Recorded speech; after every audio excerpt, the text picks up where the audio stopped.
is Radhika Gaur with the session number 6 of your chapter Life Processes. And in this session, we are going to discuss about types of respiration. So, as I told you, मैंने आपको जब chapter start किया था तभी मैंने आपको बताया था कि जो लाइफ प्रोसेसेस हैं उसमें 4 मेन प्रोसेस के बारे में हम यहाँ पे डिस्कस करेंगे इस चैप्टर में. That is nutrition, respiration, transportation and excretion. Already हम न्यूट्रिशन के बारे में डिस्कस कर चुके हैं, so it's time to discuss about respiration. तो अभी हम इस सेशन में रेस्पिरेशन क्या होता है, कैसे होता है, उसके बारे में डिस्कस करेंगे. और जो रेस्पिरेशन के टाइप्स हैं, that is aerobic respiration and anaerobic respiration, उनके बारे में भी हम इस सेशन में डिस्कस करने वाले हैं. So let's start. First thing is that what is respiration. We have learned that food is assimilated into the body of living organisms. The assimilation of food is used mainly for two purposes. हमने क्या study किया था? हमने ये study किया था कि जो फूड है वो एसिमिलेट होता है बॉडी में. जितने भी हमारे लिविंग ऑर्गेनिज्म होते हैं उनमें जो फूड है वो एसिमिलेट होता है बॉडी में. और जो एसिमिलेशन होता है फूड का वो सिर्फ 2 पर्पस के लिए होता है. वो पर्पस कौन से होते हैं? फर्स्ट होता है assimilated food is used as a fuel to get energy for various life processes. जो हमारा assimilated food होता है वो किस लिए होता है, किस लिए यूज होता है?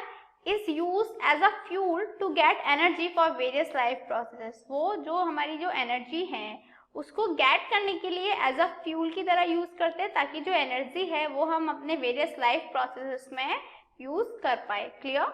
That assimilated food is used as a fuel to get energy for various life processes, and assimilated food is used as a material for the growth and repair of the body. तो जो हमारा assimilated food है वो किस लिए और use होता है? ताकि जो बॉडी है उसकी ग्रोथ और रिपेयरमेंट आसानी से हो पाए. क्लियर? तो 2 रीजंस के लिए assimilated food यूज होता है. First, for getting energy for the various life process and for maintaining the growth and repairing of the body. Clear?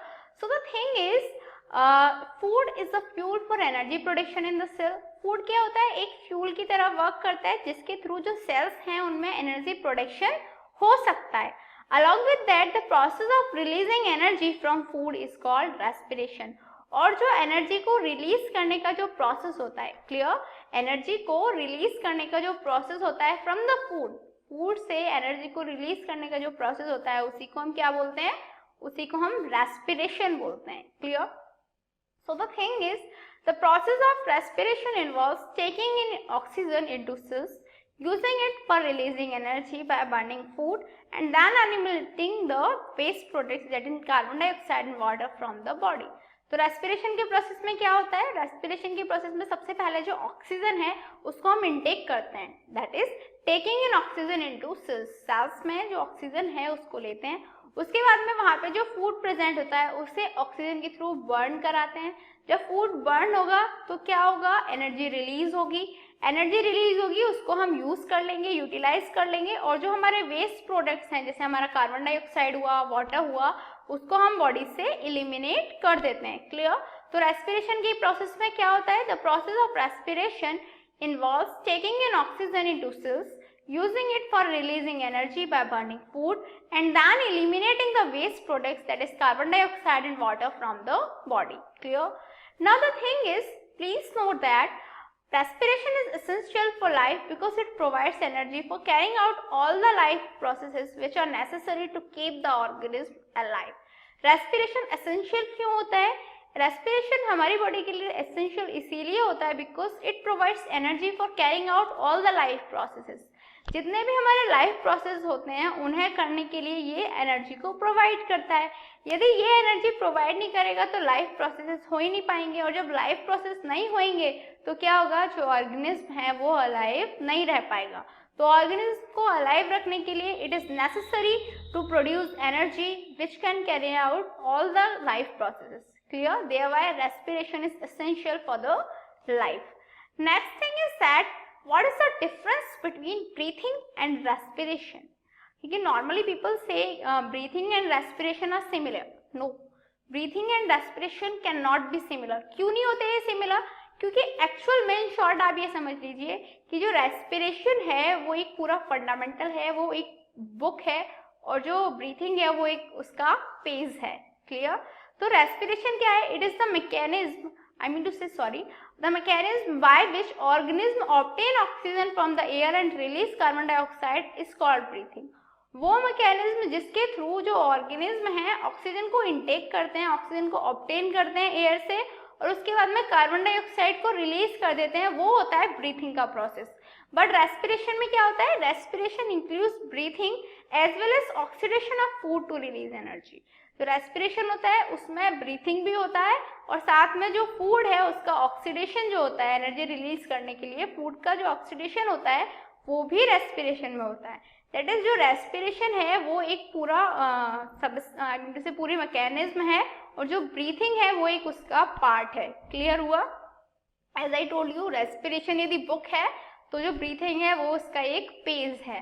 That is respiration का एक पार्ट है ब्रीथिंग. क्लियर? Thereby respiration और breathing में difference होता है क्योंकि breathing is the mechanism by which organism obtain oxygen from the air and release carbon dioxide, while the respiration includes breathing as well as oxidation of food to release energy. Actually, breathing is a physical process, whereas respiration also includes biochemical process of oxidation of food. जो breathing है वो सिर्फ एक physical process होता है. That is जो हम oxygen को लेते हैं, देन जो कार्बन डाइऑक्साइड है उसको रिलीज करते हैं, वो जो प्रोसेस होता है ब्रीथ इन ब्रीथ आउट, वो होता है ब्रीथिंग का प्रोसेस, वो फिजिकल प्रोसेस होता है. Whereas respiration also includes biochemical process of the oxidation of food.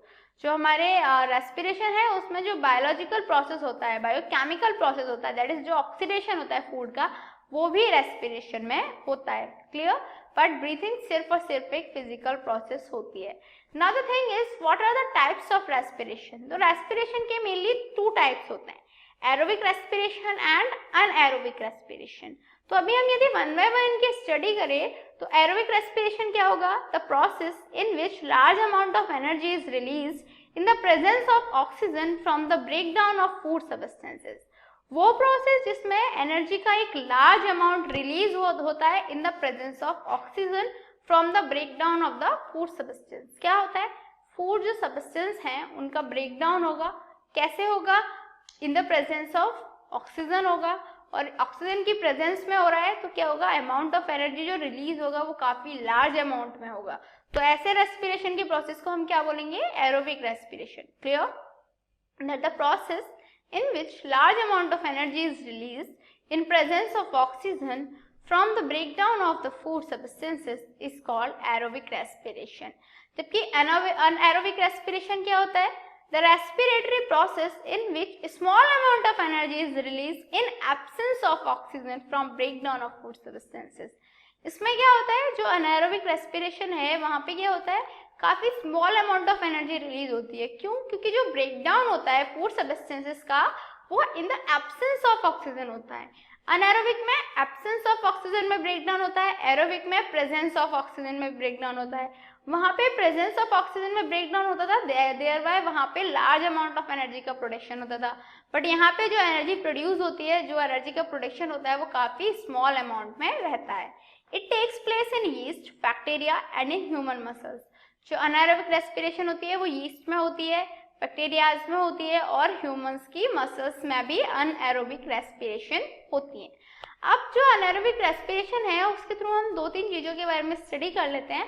First आता है हमारा अल्कोहलिक फर्मेंटेशन. क्लियर? तो अल्कोहलिक फर्मेंटेशन क्या होता है? The complete breakdown of sugar into ethanol and carbon dioxide to release energy. जो कंप्लीट ब्रेकडाउन होता है शुगर का इनटू इथेनॉल, ठीक है, जो शुगर है उसका इथेनॉल में हम ब्रेक डाउन कर दें एंड कार्बन डाइऑक्साइड में ब्रेक डाउन कर दें एनर्जी रिलीज कराने के लिए, तो वो हो जाएगा अल्कोहलिक फर्मेंटेशन.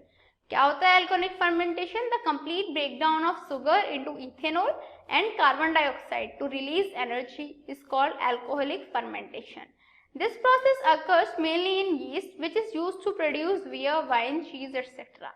ये जो अल्कोहलिक फर्मेंटेशन का प्रोसेस है ये नॉर्मली किस में होता है? यीस्ट में होता है, क्योंकि इन्हीं के थ्रू हम बियर, वाइन, चीज का फॉर्मेशन करते हैं. क्लियर? नेक्स्ट आता है हमारा लैक्टिक एसिड फर्मेंटेशन. वो था हमारा अल्कोहलिक फर्मेंटेशन, जहाँ पे क्या हो रहा था? जहाँ पे जो सब्सटेंस था वो किस में चेंज हो रहा था? किस में चेंज हो रहा था? रिमेंबर दैट द सब्सटेंस व ब्रेक डाउन, दैट इज जो शुगर थी वो इथेनॉल और कार्बन डाइऑक्साइड में रिलीज हो रही थी. क्लियर, आई मीन टू से इथेनॉल और कार्बन डाइऑक्साइड में ब्रेक होके एनर्जी को रिलीज कर रही थी। बट यहाँ पे क्या हो रहा है, the process of incomplete breakdown of sugar into lactic acid and energy in some bacteria. Example, in yogurt making some bacteria cause milk to turn sour. ये क्या होता है, इनकम्प्लीट ब्रेकडाउन होता है शुगर का into lactic acid and energy. किसमें breakdown हो जाता है, लैक्टिक एसिड में और एनर्जी में, इन सम बैक्टीरिया। एग्जाम्पल के लिए yogurt making some bacteria cause milk to turn sour. जो हम योगर्ट का फॉर्मेशन करते हैं वहाँ पे मिल्क को जो कुछ बैक्टीरियाज होते हैं वो सोर में कन्वर्ट कर देते हैं, तो वो किसका प्रोसेस होता है, लैक्टिक एसिड फर्मेंटेशन का। These bacteria feed on sugar and break it into lactic acid. ये बैक्टीरिया का वर्क क्या होता है, ये सुगर्स पे फीड करते हैं और जिसकी वजह से उन्हें लैक्टिक एसिड में ब्रेक डाउन कर देते हैं। अब बात आती है जो मेन थिंग है, जो एरोबिक और एनारोबिक रेस्पिरेशन है उनमें डिफरेंस क्या होते हैं। यहाँ पे आपको इसे क्लियरली अंडरस्टैंड करने की रिक्वायरमेंट होगी। The thing is that aerobic respiration occurs in the presence of oxygen releasing large amount of energy. जो हमारी एरोबिक रेस्पिरेशन होते हैं वो ऑक्सीजन की प्रेजेंस में होते हैं and they release large amount of energy, while anaerobic respiration occurs in the absence of air. जहाँ पे एरोबिक प्रेजेंस ऑफ एयर में होते थे वहाँ पे anaerobic respiration absence of oxygen में होती है, releasing relatively small amount of energy, और इसीलिए जो एनर्जी रिलीज होती है वहाँ पे काफ़ी स्मॉल होती है। क्लियर कि एरोबिक रेस्पिरेशन में एनर्जी लार्ज अमाउंट में प्रोड्यूस होती है, अनारोबिक रेस्पिरेशन में एनर्जी स्मॉल अमाउंट में प्रोड्यूस होती है। एरोबिक रेस्पिरेशन में each glucose molecule produce 38 molecules of ATP. Her glucose का मॉलिक्यूल 38 मॉलिक्यूल्स जो है एटीपी के वो प्रोड्यूस करता है एरोबिक रेस्पिरेशन में, जबकि अनएरोबिक रेस्पिरेशन में each glucose molecule produces 2 molecule of ATP. That is her glucose molecule सिर्फ 2 मॉलिक्यूल एटीपी के प्रोड्यूस करता है। तो आप देख सकते हो 38 मॉलिक्यूल्स और 2 मॉलिक्यूल्स में काफी बड़ा डिफरेंस हो गया। किसकी वजह से, क्योंकि एरोबिक रेस्पिरेशन प्रेजेंस में हो रहे थे ऑक्सीजन की और अनएरोबिक रेस्पिरेशन एब्सेंस में हो रहा है ऑक्सीजन की। Aerobic respiration begins in cytoplasm and continues in the mitochondria. जो एरोबिक रेस्पिरेशन होते हैं वो साइटोप्लाज्म में स्टार्ट होते हैं और माइटोकॉन्ड्रिया में भी होते हैं, जबकि जो अनएरोबिक रेस्पिरेशन होते हैं अकर्स ओनली इन साइटोप्लाज्म, सिर्फ और सिर्फ साइटोप्लाज्म में ही होते हैं। एग्जाम्पल के लिए most of plants and animals aerobic respiration show करते हैं, जबकि जो अनएरोबिक रेस्पिरेशन है वो हमारी बैक्टीरियाज और यीस्ट में देखने को मिल जाती हैं। So these were the difference between aerobic and anaerobic respiration. So it's a time for challenging question mark and today's question is how do root absorb oxygen? जो roots हैं वो ऑक्सीजन को absorb कैसे करती हैं? And your times start now. 1, 2, 3, 4, 5. Time's up. So have you answered this in your mind? Let's check out. Root absorbs O2 from air present in between the soil particles through the root hairs. जो हमारे soil particles के पास में जो air present रहती है वहां से जो रूट है रूट हेयर्स के थ्रू ऑक्सीजन को एब्जॉर्ब कर लेती हैं। Clear that root absorbs oxygen from air present in between the soil particles through the root hairs. So what did we learn today? आज हमने क्या स्टडी किया? आज हमने रेस्पिरेशन के बारे में स्टडी किया, रेस्पिरेशन कैसा प्रोसेस होता है, कैसे रेस्पिरेशन टेक प्लेस करता है। ऑल्सो हमने टाइप्स ऑफ रेस्पिरेशन के बारे में डिस्कस किया, दैट इज एरोबिक अनएरोबिक रेस्पिरेशंस क्या होते हैं।